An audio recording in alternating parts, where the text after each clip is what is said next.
How do conditional use permits impact zoning laws? Imagine wanting to turn a property into a cozy group home or a short-term rental, but find the zoning rules don't quite allow it. That's where conditional use permits come into play.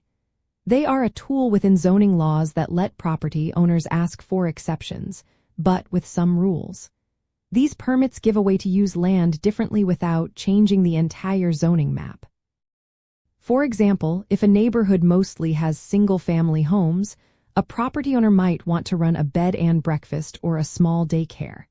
Normally, that might not be allowed, but a conditional use permit can make it possible.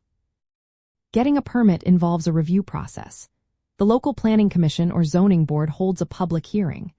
Nearby residents are notified and can share their opinions. The authorities then decide if the proposed use fits well with the neighborhood. They look at things like safety, noise, parking, and how the new use might affect the community. If they approve, the permit comes with conditions. These could include limits on hours of operation, noise levels, or parking requirements. The goal is to make sure the new use doesn't cause problems for neighbors or the area. Conditional use permits are meant to balance property owner needs with community welfare.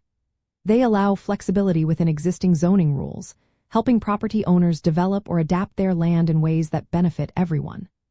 Unlike rezoning, which changes the entire zoning classification of a property, a conditional use permit is case by case. It's a way to get approval for a specific use that isn't normally allowed, but only if it meets certain standards. For rental properties, this can be especially helpful.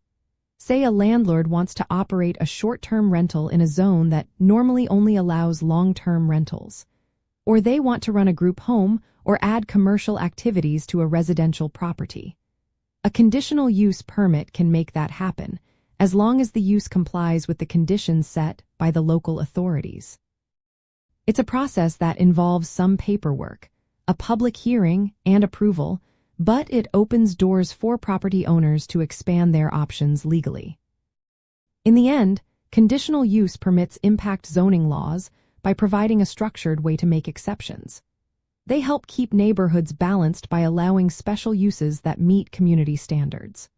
For rental property owners, they offer a pathway to develop or operate in ways that zoning rules might otherwise block, as long as they follow the conditions and get the necessary approvals.